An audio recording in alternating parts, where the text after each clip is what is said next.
سترتقي بنفسك حين تدرك بأنك شخص مهم، ولست بحاجة أبدا لآراء غيرك حتى تثبت ذلك. حين تؤمن أنك وحدك، جمهورك الذي يصفق لك وقت الفرح والنجاح، وأنك وحدك من تواسي نفسك عند الحزن والتعثر.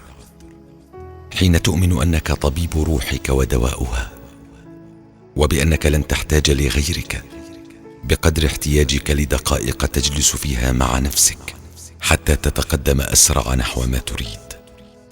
سترتقي بنفسك حين تتوقف عن إحصاء من يهتمون بك ومن لا يفعلون، حين تتوقف عن عتاب من لم يبادر بالسؤال بعد غياب، حين تتوقف عن الاهتمام بمعرفة من فرح لفرحك ومن حزن لحزنك ومن لم يكترث، حين تتوقف عن عد الأصدقاء ومراقبة من سقط منهم، حين تتوقف عن انتظار أي شيء من الأقرباء، وحين تدرك أن نجاحك الذي يعتمد على أحد ليس سوى ظل لنجاح.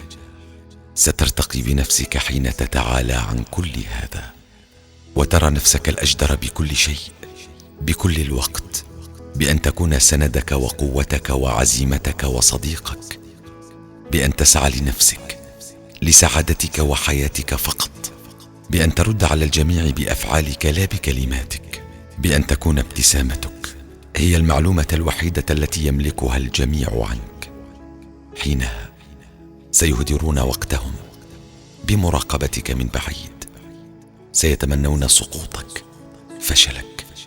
وحين ترد بأفعالك، بثقتك بنفسك، بسعادتك، برضاك وابتسامتك، سيعودون للتقرب منك من جديد ويحاولون بأي طريقة لفت نظرك. سيعلو تصفيقهم لك، لعلك تعود، لعلك تلتفت، لكنك حينها ستكون قد ارتقيت بنفسك ولم تعد عيناك ترى سوى القمة.